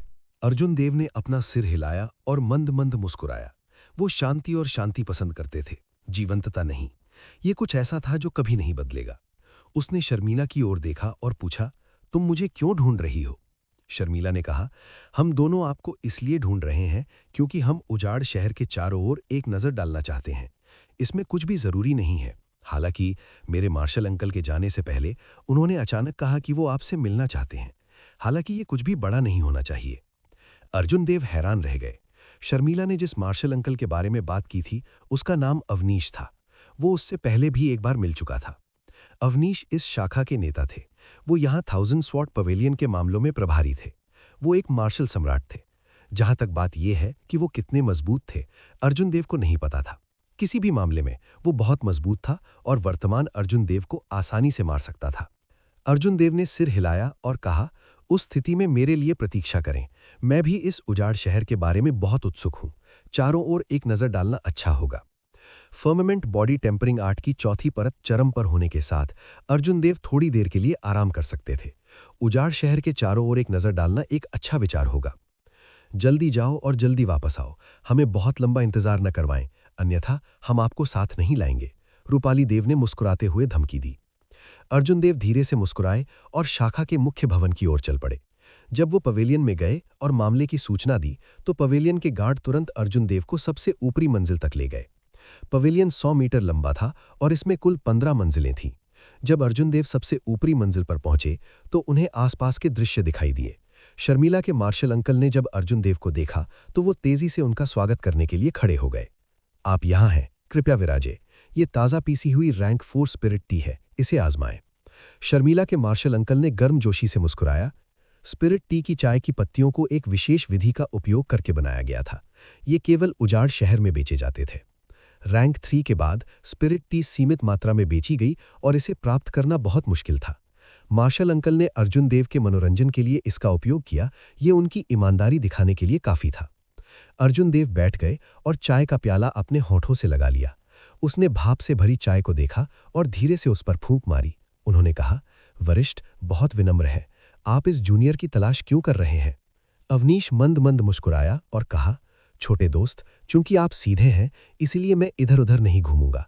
क्या मैं पूछ सकता हूं कि क्या लिटिल फ्रेंड की मार्शल स्पिरिट प्राचीन पवित्र जानवर ब्लू ड्रैगन है? जब अर्जुन देव ने यह सुना तो वो दंग रह गए। उसने चाय का प्याला, जो पहले से ही उसके होठों पर था, वापस मेज पर रख दिया। उसने अवनीश की ओर देखा और कहा, सीनियर, आप क्यों पूछते हैं? अवनीश ने मुस्कुराते हुए कहा, छोटे दोस्त, घबराने की कोई जरूरत नहीं है। मेरा कोई दुर्भावनापूर्ण इरादा नहीं है। बस इतना है कि मैंने पहले एक नीला ड्रैगन की को आकाश में उड़ते हुए देखा था और मुझे कुछ संदेह था। ब्लू ड्रैगन मार्शल स्पिरिट 1000 वर्षों से प्रकट नहीं हुई है। ये अतुलनीय रूप से रहस्यमय है। इस बूढ़े आदमी को इसके बारे में थोड़ा पता चला। अगर छोटा दोस्त मुझे सच बताने को तैयार है तो ये बूढ़ा आदमी आपको सब कुछ बताएगा जो वो जानता है। अर्जुन देव ने अपना सिर हिलाया और मुस्कुराया। सीनियर ओवर थिंकिंग कर रहा है। तथाकथित ड्रैगन की सिर्फ मेरी साधना तकनीक विशेष है। मेरे पास ब्लू ड्रैगन मार्शल स्पिरिट नहीं है। यदि आप मुझ पर विश्वास नहीं करते हैं तो आप आ सकते हैं और जांच कर सकते हैं। अवनीश ने अर्जुन देव के उदासीन भाव को देखा। उसका दिल मदद नहीं कर सका, लेकिन डगमगा गया। क्या ऐसा हो सकता है कि उसके पास वास्तव में ब्लू ड्रैगन मार्शल स्पिरिट नहीं है? अर्जुन देव ने खड़े होकर कहा, अगर और कुछ नहीं है तो मैं पहले विदा ले लूंगा। यह पहाड़ अभी तक ठंडा नहीं था। जैसे ही अवनीश ने अर्जुन देव को जाते हुए देखा, वह गहरी सोच में पड़ गया। उसका कोई दुर्भावनापूर्ण इरादा नहीं था। यदि ब्लू ड्रैगन मार्शल स्पिरिट वास्तव में दिखाई देती है तो यह महाद्वीप की कई शक्तियों को प्रभावित करेगी। 1000 स्वॉर्ड पवेलियन को अनिवार्य रूप से इसमें घसीटा जाएगा। यदि वह अर्जुन देव के साथ पहले से संबंध बना सकता है तो इस तरह के बदलाव का सामना करने पर 1000 स्वॉर्ड पवेलियन बहुत अधिक सहज होगा। अब देखने से शायद वह ज्यादा सोच रहा था। ब्लू ड्रैगन मार्शल स्पिरिट के कितने रहस्य हैं? अर्जुन देव मंडप से बाहर निकले और आकाश की ओर देखा। उसकी आंखें असमंजस से भर गईं। जैसे जैसे समय बीतता जाएगा ये रहस्य देर सवेर उजागर हो जाएगा। कोई बात नहीं, जब ये आएगा तो मैं इससे निपट लूंगा। सबसे महत्वपूर्ण बात यह है कि मैं अपनी ताकत बढ़ाऊं। अर्जुन देव ने एक गहरी सांस ली और इस समस्या के बारे में सोचना बंद कर दिया। फिर वह रूपाली देव के साथ चला गया, जो लंबे समय से उसका इंतजार कर रही थी। उजाड़ शहर का दृश्य बहुत ही अनोखा था। अर्जुन देव ने दोनों लड़कियों के पीछे पीछा किया और नर लोगों की दुनिया को देखा। उसने अपने दिल पर बोझ डाल लिया और किसी और चीज के बारे में नहीं सोचा। उसके शरीर और दिमाग को काफी आराम मिला। रूपाली देव के उकसावे पर वह उन दोनों के लिए भुगतान करने के लिए तैयार हो गया। वे दोनों तुरंत उच्च आत्माओं में सड़कों पर चले गए। उन्होंने बहते पानी की तरह पैसा खर्च किया। जो कुछ भी उनकी रुचि रखता था उन्होंने तुरंत उसे खरीद लिया। ये हेयरपिन कितने का है? 300 अवर ग्रेड स्पिरिट स्टोन। ये बहुत सस्ता है। बड़ी बहन, चलो एक एक लेते हैं। ये पुष्प पोशाक बहुत ही उत्कृष्ट है। ये कितने का है? 500 अवर ग्रेड स्पिरिट स्टोन। ये बहुत सस्ता है। मुझे प्रत्येक रंग और आकार में से 2 दें। रूपाली देव के मुंह से तरह तरह की आवाजें निकलीं। कुछ समय पर अर्जुन देव के चेहरे पर मुस्कान ठिठन्नी होने लगी। क्षमा करें, मेरे पेट में थोड़ा दर्द हो रहा है। तुम लोग आगे बढ़ो, मैं पहले वापस जाऊंगा। अगर ऐसा चलता रहा तो उसके पास कितने भी स्पिरिट स्टोन क्यों ना हो, वह उन्हें खर्च नहीं कर पाता। अर्जुन देव ने दर्द का नाटक किया, एक बहाना ढूंढा और जल्दी से खिसक गया। जब शर्मिला ने यह देखा तो वह हंसने से खुद को नहीं रोक सकी। उसने अर्जुन देव के बारे में सोचा, जो दुनिया भर से उत्कृष्ट प्रतिभाओं का सामना करने के बावजूद बेफिक्र रहे, जैसे कि वह किसी चीज से डरते नहीं थे। वह वास्तव में रूपाली देव से इस हद तक डर गया था कि उसने पेट में दर्द होने का नाटक किया और भाग गया। रूपाली देव ने शक से पूछा, अरे, तुम्हारे पेट में दर्द क्यों हो रहा है? मेरे पास अभी कुछ चीजें हैं जो मैंने नहीं खरीदी हैं। अगर अर्जुन देव नहीं गए होते तो ये सुनकर गुस्से में खून की उल्टी हो जाती। अगली सुबह जब सुबह का सूर्य डूब गया तो शर्मिला और अर्जुन देव फिर से एक साथ बाहर निकले। शहर के देवलोक प्लाजा में भाग गए। जब वे प्लाजा पर पहुंचे तो कई किसान पहले ही वहां इकट्ठे हो गए थे। हालांकि क्योंकि वे प्रतिभागी नहीं थे, वे प्रवेश नहीं कर सकते थे। उन सभी ने उत्सुकता से चारों ओर देखा। शर्मिला रुक गईं और धीरे से आह भरी, जो आएगा वह आएगा, चलो प्राचीन उजाड़ टावर पर फिर से मिलते हैं। 20 स्थान थे। शर्मिला ने इस बात की गारंटी देने की हिम्मत नहीं की कि वो उन्हें प्राप्त कर लेगी, इसलिए उन्होंने अपना मनोबल बढ़ाने के लिए ऐसा कहा। अर्जुन देव ने सिर हिलाया और कहा, प्राचीन उजाड़ मीनार पर मिलते हैं। उन्होंने कहा, अर्जुन देव यहाँ है, यहाँ तक कि जितेश भी उसका मुकाबला नहीं कर सकता। अगर हम उससे मिलते हैं तो ये मुश्किल होगा। बस हार स्वीकार करें, वे और क्या कर सकते हैं। वे स्पष्ट रूप से जानते हैं कि वे हारने जा रहे हैं, लेकिन वे अभी भी लड़ाई जारी रखना चाहते हैं। वे शायद अगले दौर में भाग नहीं ले पाएंगे। इस प्राचीन उजाड़ मीनार में 20 धब्बे हैं, मेरी राय में केवल 19 हैं। यह प्राचीन अर्जुन देव निश्चित रूप से उनमें से एक है। अर्जुन देव को आते देख देवलोक सम्राट की मूर्ति के सामने पहले ही आ चुके किसानों ने आह भरी। उनके लिए अर्जुन देव जैसा कोई होना उनके लिए एक त्रासदी थी।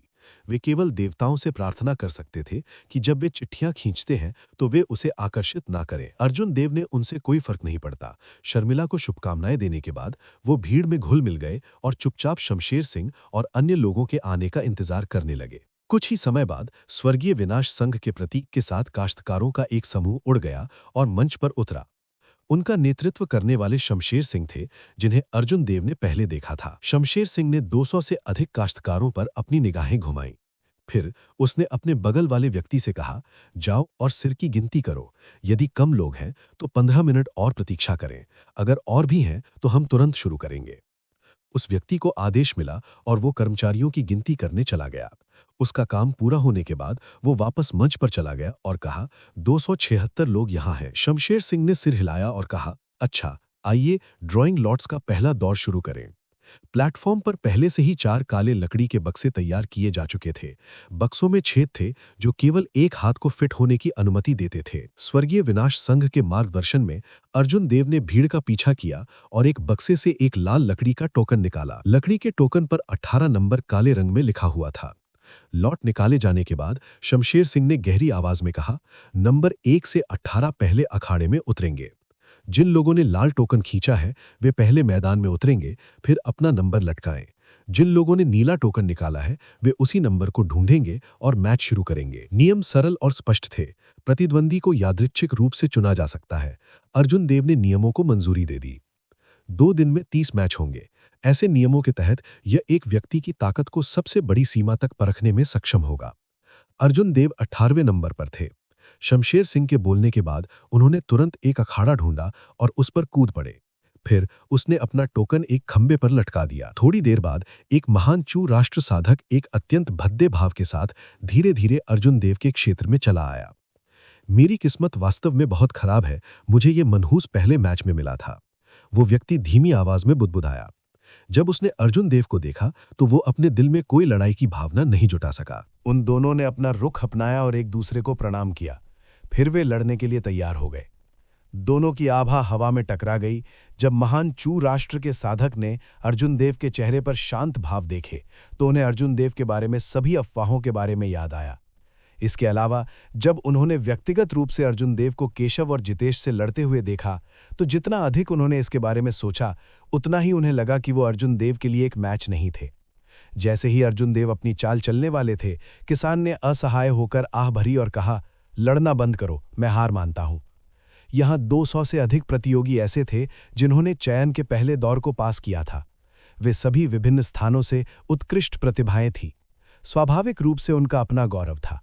अगर उन्होंने कहा कि वे लड़ाई शुरू होने से पहले हार मान लेंगे तो उनके दिलों में एक गांठ से बचना मुश्किल होगा। सबसे पहले उनके लिए इससे उभरना आसान नहीं होगा। हालांकि जब अर्जुन देव जैसे मजबूत व्यक्ति का सामना करना पड़ता है तो साधक को लड़ाई जारी रखने में ज्यादा आत्मविश्वास नहीं होता था। ये केवल उसके सार को चोट पहुंचाएगा और उसकी थकावट को बढ़ाएगा।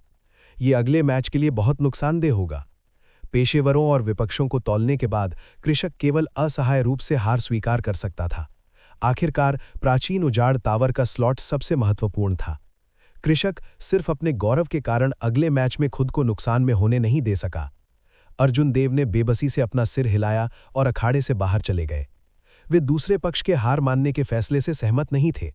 अगर अर्जुन देव होते तो उनका प्रतिद्वंद्वी कितना भी मजबूत क्यों ना हो, उन्हें पता चलने से पहले ही इसे आजमा लेना चाहिए था।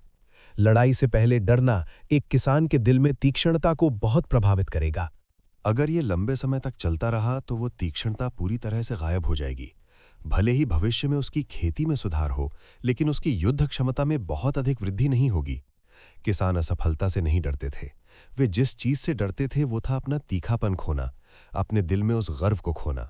ड्राइंग लॉट का पहला दौर समाप्त होने के बाद ड्राइंग लॉट का दूसरा दौर शुरू हुआ। हालांकि अर्जुन देव निराश थे। उनके दूसरे प्रतिद्वंदी ने फिर से हार मानने का फैसला किया। ये 5वां मैच शुरू होने तक जारी रहा, तभी अर्जुन देव आधिकारिक तौर पर एक प्रतिद्वंदी से मिले। उनके प्रतिद्वंदी कोई और नहीं बल्कि असंख्य फील्ड पैलेस की प्रशांत थे। प्रशांत ने अखाड़े में अर्जुन देव की ओर देखा और मुस्कुराते हुए कहा, कितना बेसहारा है, मैं अभी भी तुमसे मिलना समाप्त कर दिया। चलो यहीं रुकते हैं, हमारी दोस्ती को ठेस पहुंचाने की कोई जरूरत नहीं है। अर्जुन देव ने मंद मंद मुस्कुराते हुए कहा, मैं बिल्कुल यही सोच रहा था, अपनी चाल चलो। प्रशांत ने सिर हिलाया और कहा, अपराध के लिए क्षमा करें। हु ची। प्रशांत ने जमीन से धक्का दिया और अर्जुन देव पर एक तेज ताड़ की हवा भेजी। अर्जुन देव प्रशांत की मार्शल तकनीक की विशिष्टता को जानते थे। जिस क्षण से उसने शुरुआत की, वो अपनी पूरी शक्ति का उपयोग करेगा। अगर अर्जुन देव बहुत ज्यादा पीछे हट जाते हैं तो एक बार उन्हें नुकसान होता है तो उनके लिए स्थिति को बदलना मुश्किल होता। इसलिए उसने तुरंत अपना लूनर शैडो कृपाण खींचा। बैंग। घनी ताड़ की हवाएं अनंत कृपाण की उसे टकराईं, जिससे तेज आवाज निकली। भयानक शॉकवेव अखाड़े में सभी दिशाओं में फैल गए। प्रशांत ने अपनी पूरी ताकत का उपयोग करते हुए 3 हथेली पर वार किए। उसने अर्जुन देव की कृपाण की रोशनी को तोड़ दिया और आगे बढ़ने वाला था।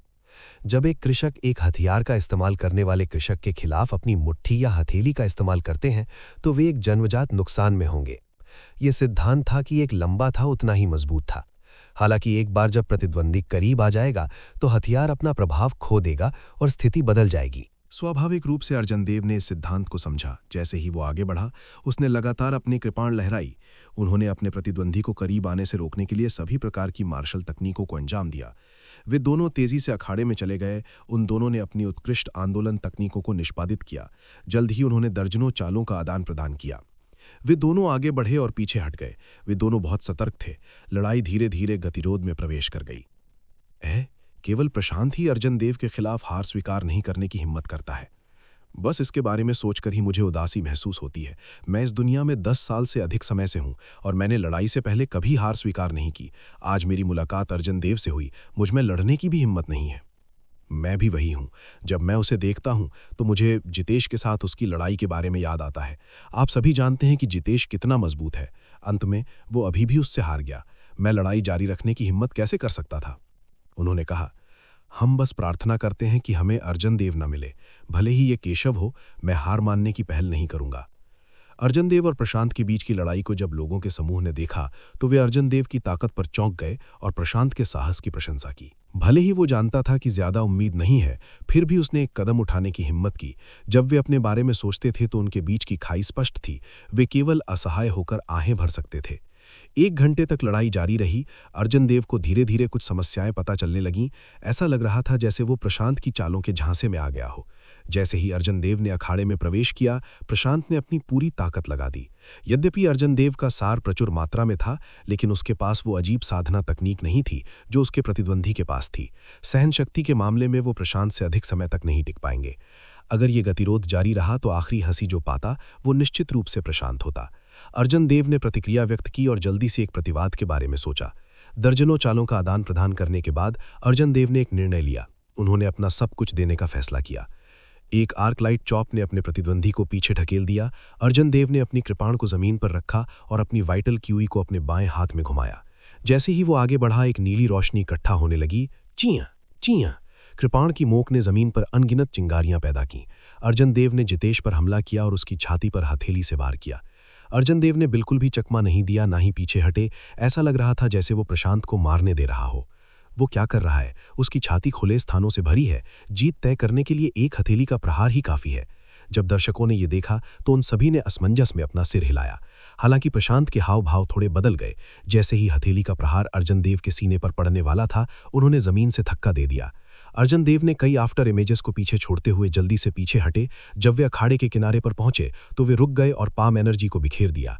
वो फूट फूट कर मुस्कुराया और कहा, आप जीतते हैं, मैं हार मानता हूं। क्या चल रहा है? प्रशांत ने उस हथेली पर प्रहार करते ही जीत हासिल की। उन्होंने कहा, उन्होंने बिना किसी कारण की हार क्यों स्वीकार की? मुझे समझ नहीं आया, क्या बकवास चल रहा है? मुझे भी समझ नहीं आ रहा है, वास्तव में क्या हो रहा है? क्या कोई मुझे बता सकता है कि वो सिर्फ एक चार्ज से कैसे जीत गया? प्रशांत की चालें बहुत अजीब हैं। जब भीड़ ने देखा कि प्रशांत ने अचानक हार स्वीकार कर ली, तो उन्हें इसका अंदाजा नहीं लगा। वे समझ नहीं पा रहे थे कि क्या हो रहा है। ऊंचे मंच पर शमशेर सिंह मुस्कुराए और धीरे से सिर हिलाया। उसके बगल में कुछ बूढ़े लोगों ने भी खुद को सिर हिलाया। कुछ चीजें ऐसी थीं जो खेती के एक निश्चित स्तर तक पहुंचे बिना सतह पर नहीं देखी जा सकती थीं। शमशेर सिंह ने धीरे से मुस्कुराते हुए कहा, इन दोनों में से एक साहसी है और पूरी तरह से बाहर जाने की हिम्मत करता है। दूसरा जानता है कि कब आगे बढ़ना है और कब पीछे हटना है। वो जानबूझकर जीत का पीछा नहीं करता। बहुत सारी प्रतिभाएं हैं। दरअसल यही कारण है कि वे बाकियों से अलग हैं। बगल में एक बूढ़े आदमी ने सिर हिलाया और कहा, तकनीकों के संदर्भ में यह बताना मुश्किल है कि कौन श्रेष्ठ है।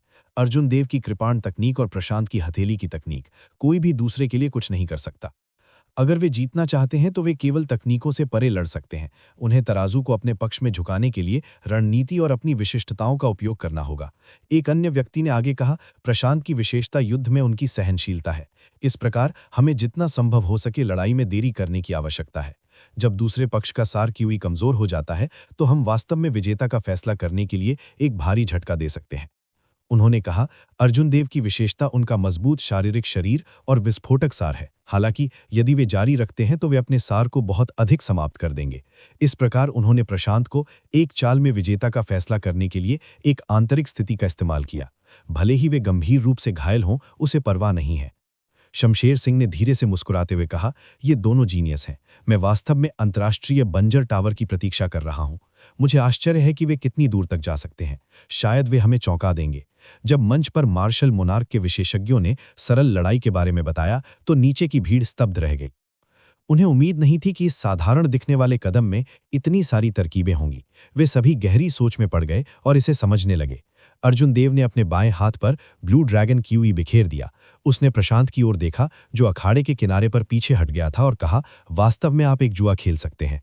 गंभीर रूप से घायल होने के बाद मेरा शरीर निश्चित रूप से कमजोर हो जाएगा। मैं तुम्हें हरा नहीं पाऊंगा। प्रशांत ने सिर हिलाया और मुस्कुराया और कहा, विनम्र होने की जरूरत नहीं है। मैं 70% की संभावना के बिना जुआ नहीं खेलूंगा। आप ये मैच जीत सकते हैं। आइए देखते हैं कि प्राचीन उदार टावर में कौन आगे जा सकता है। जीनियस को स्वाभाविक रूप से जीनियस का विश्वास था। हालांकि प्रशांत ये मैच हार गए थे, लेकिन उन्हें इस बात में कोई शक नहीं था कि उन्हें 20 में से 1 स्थान मिलेगा। अर्जुन देव ने सिर हिलाया और कहा, उस स्थिति में चलो प्राचीन उदार टावर में फिर से मिलते हैं। अखाड़े की लड़ाई जारी रही। अर्जुन देव कुछ असहाय महसूस कर रहे थे। प्रशांत के अलावा अगले कुछ राउंड्स के लिए उनके विरोधियों ने लड़ने से पहले ही हार मान ली। ड्राइंग लॉट के 15वें राउंड के बाद अर्जुन देव ने 8 नंबर के साथ एक नीले रंग का लकड़ी का टोकन बनाया। जब वे 8 नंबर के साथ मैदान में गए तो उन्हें एक दिलचस्प व्यक्ति मिला। अर्जुन देव ने पाया कि उनका प्रतिद्वंदी एक दिलचस्प व्यक्ति है। ये होली फायर मैनर के यंग मैनर लॉर्ड अमित थे, जिनकी एक्सट्रीम इनियम फ्लेम की ओरिजिन फ्लेम अर्जुन देव ने चुरा ली थी। जब अमित ने अर्जुन देव को अखाड़े में कूदते हुए देखा तो उनके होंठ फड़कने के अलावा कुछ नहीं कर सके। उन्होंने अपनी मुट्ठियां कसकर भींच लीं, लगभग उनकी हत्या की हुई छोड़ दी। अमित ने खुद को शांत किया और उसके हाव भाव सामान्य हो गए। उन्होंने कहा, मेरी तुलना तुमसे नहीं की जा सकती है। मैं हार स्वीकार करता हूं। हालांकि अर्जुन देव उन्हें छोड़ना नहीं चाहते थे। वे मंद मंद मुस्कुराए और कहा, हार क्यों स्वीकार करें? क्या आप अपनी ओरिजिन फ्लेम वापस नहीं चाहते हैं? अखाड़े में उतरने की तैयारी कर रहे अमित ने जब ये सुना तो उनके हाव भाव तुरंत ठंडे हो गए। उनके दिल में दबे हुए क्रोध फूट पड़े। उन्होंने अपनी मुट्ठियां कसकर भींच लीं और उन्हें चकनाचूर कर दिया। अमित ने लगभग 10 साल तक एक्सट्रीम इनियम फ्लेम की ओरिजिन फ्लेम की खेती की थी, तब ये मुश्किल से एक शिशु की मुट्ठी के आकार की थी।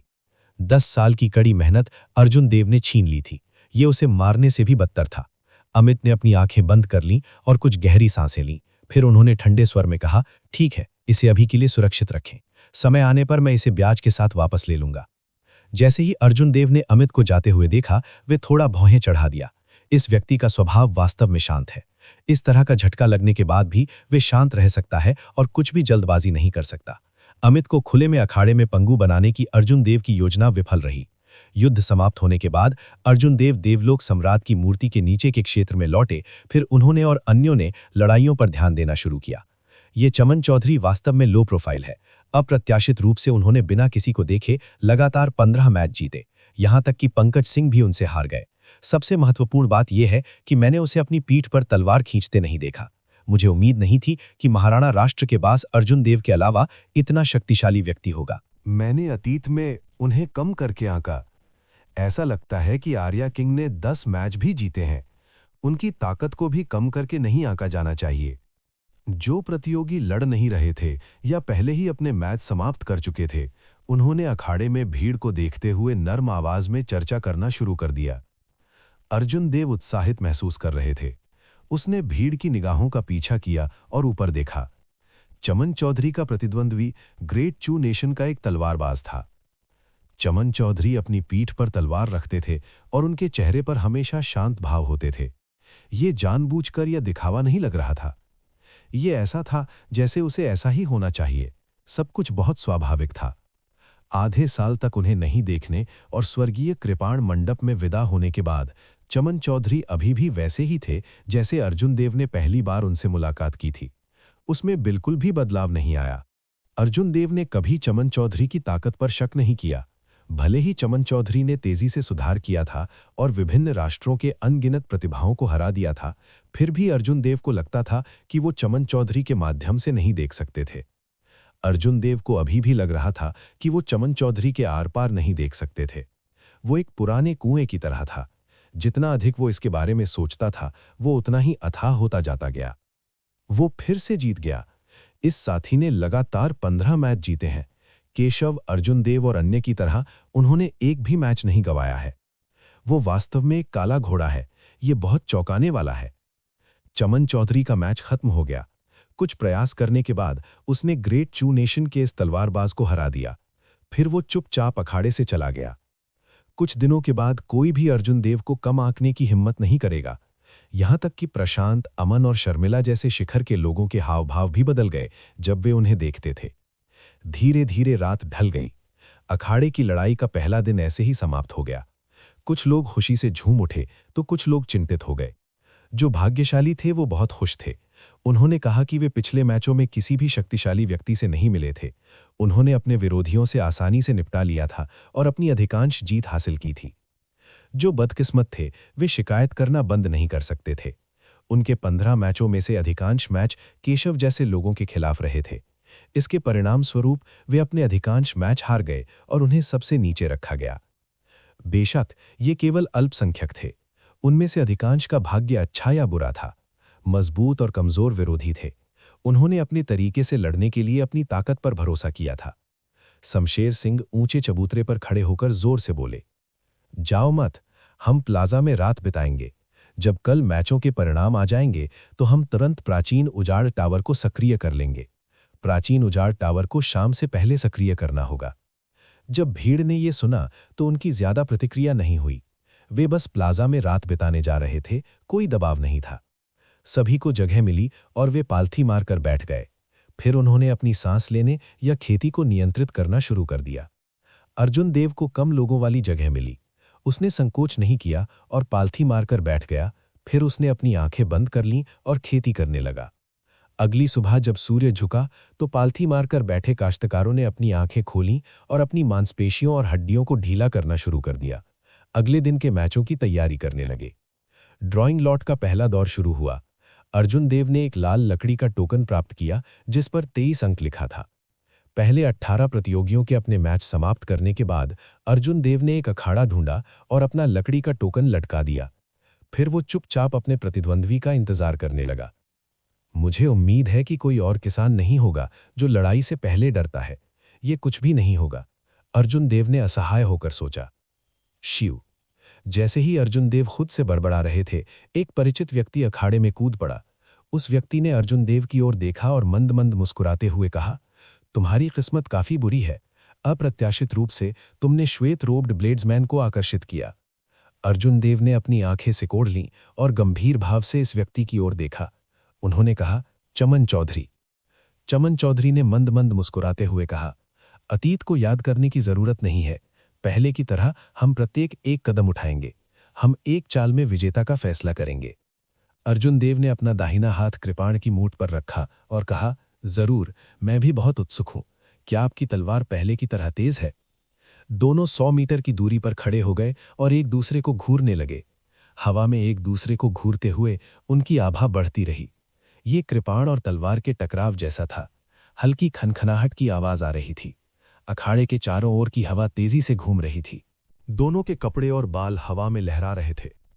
किसी समय चमन चौधरी का दाहिना हाथ उनकी पीठ पर तलवार की मूठ पर चढ़ चुका था। उसके सुंदर चेहरे पर सामान्य शांति धीरे धीरे समाप्त हो गई और उसके मुंह के कोने पर लटकी हुई एक गरिमापूर्ण अभिव्यक्ति से बदल दी गई। अर्जुन देव की निगाहें सतर्क हो गईं। जैसे ही उसने अपनी आभा इकट्ठा की, गड़गड़ाहट की स्थिति और नरसंहार की स्थिति भी तेजी से प्रसारित और विलीन होने लगी। अर्जुन देव को कभी भी चमन चौधरी को हराने का भरोसा नहीं था। पहली बार जब वे लड़े तो वे सिर्फ आधे कदम में बुरी तरह हार गए। दूसरी बार जब वे लड़े तो वे स्याही वन में फायर ली संप्रदाय के अवशेष में लड़े। दूसरों के हस्तक्षेप के कारण उन्हें लड़ाई बंद करने के लिए मजबूर होना पड़ा। जब से अर्जुन देव ने पदार्पण किया है, उन सभी लोगों ने उन पर कदम रखा था, उन्हें दबाया था और उन्हें हराया था। चाहे वो कोई भी हो, अंत में अर्जुन देव ने सभी को पीछे छोड़ दिया। उसके बाद अर्जुन देव ने उन्हें बहुत पीछे छोड़ दिया। अपने पीछे एक दुर्गम खाई छोड़ गए जिसे वे कभी पार नहीं कर सकते थे। केवल चमन चौधरी ही शुरू से ही अथाह थे। भले ही अर्जुन देव को कई आकस्मिक मुठभेड़ों का सामना करना पड़ा और उन्होंने अपना सारा समय साधना में बिताया, फिर भी वे चमन चौधरी के माध्यम से नहीं देख सके। हालांकि अर्जुन देव को कभी भी चुनौती का डर नहीं था। बहुत पहले जब वो केवल एक मार्शल मास्टर था तो उसने पहले से ही चमन चौधरी के साथ लड़ने की हिम्मत की। अब उनके बीच की खाई कम होती जा रही थी। वो अब अतीत के अर्जुन देव नहीं थे। वो हिम्मत क्यों नहीं करेगा? अर्जुन देव के हृदय में एक बुलंद आकांक्षा जड़ी। उसकी निगाहें और भी तेज हो गई। उसकी टकटकी ठोस लग रही थी, कृपाण की धार की तरह तेज। देखो, चमन चौधरी, ऐसा लग रहा है कि वो अपनी तलवार निकालने वाला है। अखाड़े की लड़ाई में अर्जुन देव के द्वंद्वों पर किसी ने ज्यादा ध्यान नहीं दिया। ऐसा इसलिए था क्योंकि वे उबाऊ थे। उनके अधिकांश विरोधियों ने हार स्वीकार करने का फैसला किया। हालांकि एक बार जब वो एक ही स्तर के प्रतिद्वंद्वी का सामना करता था तो वो तुरंत सभी का ध्यान आकर्षित करता था और उनका ध्यान उस पर केंद्रित होता था। चयन के पहले दौर में चमन चौधरी ने लगातार 60 जीत हासिल करने के बाद हार मानने की पहल की। लगातार 60 जीत के बाद भी उन्होंने अपनी तलवार नहीं खींची। हालांकि पंकज सिंह के सामने करने पर भी चमन चौधरी को तलवार निकालते हुए किसी ने नहीं देखा। यह ऐसा था जैसे उसकी तलवार सिर्फ एक सजावट है। ये जितना अधिक था, भीड़ उतनी ही उत्सुक होती गई। वे देखना चाहते थे कि क्या ये व्यक्ति अर्जुन देव की तरह है। वे दोनों महारन राष्ट्र के कृषक थे। अपनी तलवारें निकालने के बाद वे देखना चाहते थे कि वे कितने सुंदर होंगे। भीड़ के बीच हरेंद्र रेड्डी और अन्य लोगों ने अखाड़े में अर्जुन देव और चमन चौधरी को देखा। उन्होंने अवाक होकर एक दूसरे को देखा। अपने दिलों में बहुत उदास महसूस कर रहे थे। कुछ समय पहले ये दोनों लोग भी उतने ही प्रसिद्ध थे। आज सिर्फ एक अर्जुन देव ही उन्हें झटका देने के लिए काफी था। कौन जानता था एक और चमन चौधरी दिखाई देगा। महारन राष्ट्र की उत्कृष्ट प्रतिभाओं की इस निराशा की कल्पना आसानी से की जा सकती है। जैसे जैसे दोनों की आभा अखाड़े में तीव्रता से टकराती थी, जमीन से उठने वाला बवंडर और भी क्रूर हो गया। यह धीरे धीरे अखाड़े के बाहर फैल गया। बवंडर ने जमीन पर कुछ धूल उड़ा दी और सबकी दृष्टि को धुंधला कर दिया। वे मदद करने के बिना भेंगेपन करने लगे और ध्यान से देखने लगे। शिव। तेज हवा अचानक बंद हो गई। क्या है? क्या? हथियारों के खुले होने की 2 कर्कश आवाजें सुनाई दी। चमन चौधरी और अर्जुन देव ने एक ही समय में अपनी चालें चली। चमन चौधरी के पीछे अचानक सुनहरी परछाई चमकने लगी। सुनहरी रोशनी चौंधिया देने वाली और चौंधिया देने वाली थी, इतना कि सभी को अपनी आंखों में चुभने वाला दर्द महसूस हुआ। प्रकाश की स्थिति। चमन चौधरी ने वास्तव में मौलिक राज्यों के बीच प्रकाश की सबसे मजबूत स्थिति को समझ लिया। सभी के दिल में दखल आ गई और वे बेहद शौक में थे। शिव। आकाश में भरी सुनहरी रोशनी के बीच एक तलवार की रोशनी जो सुनहरी रोशनी से भी ज्यादा चमकदार थी। तलवार का इरादा विशाल और असीम था, जो अर्जुन देव पर बिजली की गति से वार कर रहा था। जैसे ही सुनहरी रोशनी दिखाई दी, अर्जुन देव ने गड़गड़ाहट और नरसंहार की स्थिति को छोड़ दिया जिसे वो दबा रहा था। अर्जुन देव के पीछे बैंगनी रंग की रोशनी फैल गई। बिजली टिमटिमा रही थी, साथ ही अनिंदीय नरसंहार की स्थिति भी थी। नरसंहार की स्थिति की लाल रोशनी अनिंदीय बिजली के साथ मिल गई। धमाका, धमाका, धमाका। लड़ाई शुरू होते ही दोनों पक्षों के राज्यों में प्रतिस्पर्धा शुरू हो गई।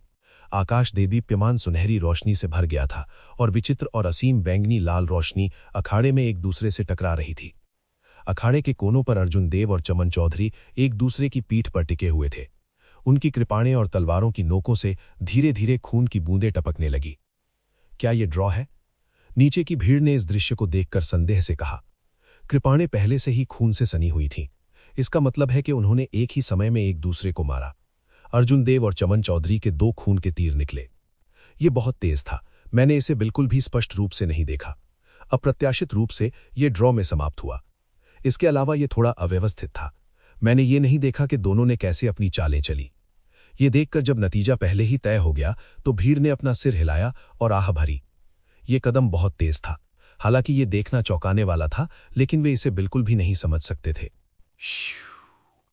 ठीक इसी समय अर्जुन देव और चमन चौधरी एक ही समय में मुड़े। एक सुनहरी रोशनी और एक बैंगनी लाल रोशनी ने हवा को भर दिया और उनके हथियारों में डाल दिया। भीड़ के भाव बदलने के अलावा कुछ नहीं कर सके। वे बुदबुदाए, ये अभी तक खत्म क्यों नहीं हुआ है? पहले भी इतना बड़ा हंगामा हुआ था। क्या ऐसा हो सकता है कि उन्होंने अभी तक अपनी चाल नहीं चलाई हो? चमन चौधरी की तलवार उनका हाथ छोड़ दी और हवा में ही रुक गई। फिर ये तेजी से घूमता है। चमन चौधरी के हाथों ने जल्दी से हाथ की सील बना दी। जैसे ही उन्होंने हाथ की सील बनाई, चमन चौधरी की जेड सफेद हथेलियों पर एक सुनहरी रोशनी दिखाई दी। अर्जुन देव भावहीन रहे। लूनर शैडो कृपाण ने एक अजीब ऊर्जा को आकर्षित किया। आकाश में काले बादल छा गए और गड़गड़ाहट बिना अंत के गर्जना कर रही थी। जब सुनहरी रोशनी अपने सबसे अधिक चमकती थी तो चमन चौधरी ने अपने हाथ अलग कर लिए। उसका बायां हाथ, जो सुनहरी रोशनी से टिमटिमा रहा था, ऐसा लग रहा था जैसे वो हवा में किसी दर्पण को छू रहा हो। केंद्र के रूप में काटती तलवार के साथ उसने जल्दी से एक वृत्त खींचा। जैसे ही चमन चौधरी का हाथ नीचे गया, एक सुनहरी तलवार की मूर्ति दिखाई दी। जब चक्र पूरा हुआ तो तलवार की रोशनी का एक चक्र दिखाई दिया। जीवन बुझाने वाली, खून को उलटने वाली तलवार, चमन चौधरी चिल्लाया। जैसे ही तलवार की रोशनी का चक्र बना, उसकी दाहिनी हथेली चक्र के बीच में घूमती तलवार की मूठ से टकराई। तलवार तुरंत सुनहरी रोशनी की किरण में बदल गई। ये अर्जुन देव पर विनाश की आभा लेकर उड़ती गई। हर जगह ये गुजरी, सुनहरी रोशनी इकट्ठी हुई और बिखरती नहीं थी। इसने प्रकाश का एक भेदी, पतला स्तंभ बनाया। अर्जुन देव ने अपनी कृपाण आकाश की ओर तान दी। उन्होंने तुरंत अपनी सबसे मजबूत चाल बनाई। वो कोई moves heaven. Boom, boom, boom. आकाश कांप उठा। एक लाल रंग का दिव्य वुकुई पेड़ आकाश से उतरा, जो गड़गड़ाहट की ताकत को ले रहा था। आकाश में असीम लाल रंग की बिजली दिखाई दी। अत्याचारी होने के अलावा नरसंहार की स्थिति से प्रभावित इस वुकुई मूव्स हेवन में एक अजीब राक्षसी आभा भी थी। बैंग! लाल रंग का दिव्य वुकुई पेड़ अर्जुन देव के सामने उतरा। अर्जुन देव ने भी हथेली से प्रहार किया। दिव्य वृक्ष जमीन पर चला गया और सुनहरी तलवार की रोशनी में क्रैश हो गया। का अखाड़े में सुनहरी रोशनी से चमकती तलवार और लाल रंग का दिव्य वुकुई पेड़ बहुत जल्दी एक दूसरे पर आ गए। एक कर्कश आवाज थी जब तलवार दिव्य वुकुई पेड़ के माध्यम से छेद कर रही थी, जिससे तने में छेद हो गया था। गुफा के प्रवेश द्वार से दरारें फैल गईं। दिव्य वुकुई पेड़ का पूरा कंकाल टूटने लगा। सुनहरी रोशनी से भरी हुई लंबी तलवार भी पूरी तरह से सुरक्षित नहीं थी। मूल रूप से चमकदार चमक बहुत कम हो गई थी। हालांकि वो दोनों की रफ्तार धीमी नहीं हुई, उनके शरीर और आत्मा अभी भी मौजूद थे। उनकी ताकत केवल 50% कम हो गई थी। Dang, bang! टकराव की 2 तीव्र आवाजें आ रही थीं। चमन चौधरी के हाथ प्रकाश से चमक रहे थे जब उन्होंने तेजी से आते हुए दिव्य वुकुई पेड़ से टकराया।